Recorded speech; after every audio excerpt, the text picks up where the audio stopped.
Mitombo ny fifandefasana vola na avy any ivelany na eto an-toerana ao anatin'izao fotoana fihiboana izao. Araka ny fanadihadiana natao dia ho fanampiana amin'ny fiainana andavanandro ny tena hifandefasan'ny olona vola amin'izao fotoana izao. Orinasa mpanjakana isa manampy ny vahoaka amin'izay fifandefasam-bola izay ny Postra Malagasy. Miora Arnena Fanirikely. Nahazo vola avy amin'ny zanany tany ivelany Ramseyaly hiatrehany izao fihiboana izao. Le izy tonga dia hoe zay le procédure any Madagascar zany. Hoe alefan'ny zareo poste monnaie le vola satria le misy aty le confinement aty dia tsy afaka miasa zareo fa miara-miasa amin'ny poste monnaie. Tombony zany aloha dia aingana le fahazonana le vola. Dia le vola koa tsisy banga mihitsy fa tena se vola alefana zareo tany no azo. Madame Tina indray nanapa-kevitra ny tsitsy ny vola ka ho alefa ny tehirizina amin'ny tsinjo lavitra ny ampahany.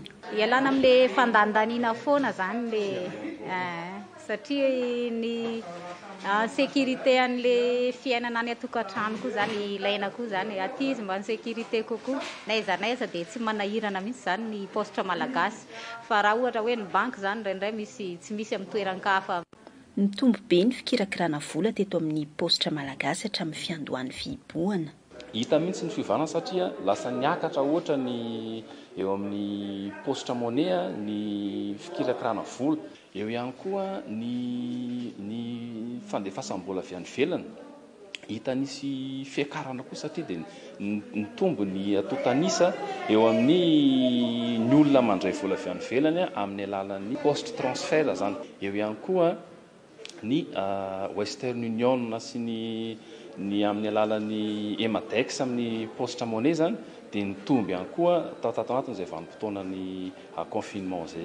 Manomboka izao zany ka mandrapahatapitry ny volana me dia nataonay gratuit avokoa ny fifandefasam-bola amin'ny alalan'ny Postra Monnaie ho an'ny olona rehetra izay manokatra compte any amin'ny Postra Malagasy ho an'ny olon-tsotra zany. Zany hoe 0 ariary ny atao amin'ny fanokafana compte Postra Monnaie, 0 ariary ny frais amin'ny fanaovana dépôt, 0 ariary ny amin'ny transfert, 0 ariary ny amin'ny retrait. Izay dia fandraisanay anjara Postra Malagasy, fandraisan'ny Postra Malagasy anjara amin'ny fifanampiana amin'ny samy maha malagasy. Voahaja avokoa ireo fepetra ara-pahasalamana rehetra any amin'ireo maso ivoan'ny Postra 520 manerana ny nosy.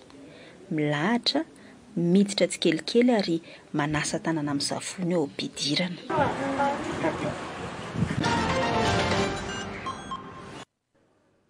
Fa anisan'ireo orinasa réquisitionné ao anatin'izao hameana ara-pahasalamana izao ny JIRAMA mitoy ny asany